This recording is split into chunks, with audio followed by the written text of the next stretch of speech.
ମୁଁ ଆଜି ସକାଳୁ ପୁରା ବେଡ଼୍ରେ ପଡ଼ିଛି କାହିଁକିନା କାଲି ଥିଲା ନାଇଟ୍ ସିଫ୍ଟ ସାରିଲା ପରେ ନିଦ ମାନେ ରୁମ୍ରେ ପୁଣି ଥଣ୍ଡା ଥଣ୍ଡା ଏସିଟା ହାୱା ମାନେ ଅଲଗା ପ୍ରକାର। ଏବେ ଆସି ହେଲାଣି 12:30 ସକାଳୁ ଫ୍ରେଶ୍ ହେଇଠି ନାସ୍ତା ଫାସ୍ତା ହେଇଥିଲା ହେଇକିନା ତାପରେ ପୁରା ପଢ଼ା ହେଇଛି ଆଉ ପୁଣି ଏବେ ଟିକେ ଲଞ୍ଚ ହେବ। ଆଉ ଗୋଟେ ସେପଟେ ପଡ଼ିଛି ଗଭର୍ଣ୍ଣମେଣ୍ଟ ତାକୁ ଦେଖିବାକୁ ପଡ଼ିଛି ମୋବାଇଲ ଦେଖୁଛି ବସି। ତ କ'ଣ ହେଇଛି ଲଞ୍ଚରେ ଗାଧୁଆ କରିକିନା ଯିବା ଆସିଗଲାଣି 12:30 ଆଉ ଲଞ୍ଚ କ'ଣ ହେଇଛି ମୁଁ ଆପଣ ଦେଖିବି ସେଇ ପର୍ଯ୍ୟନ୍ତ ଆପଣ देखुनाहांती वीडियो टोटल स्किप करें।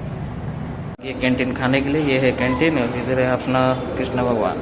आमर ये खेचुड़ी आलू चोखा टमाटर खटा और पापड़ खाईकिना जाऊँगी बाड़ काटिया है मैंने कौ भाया जंतु सी बाहर जाऊँगी बाड़ काटिया मुझे जाऊँ तो कंपनी देवाई गाइस आम आसीगलु चुटीकटा दुकान है कि एपटे बंद अच्छी दुकान।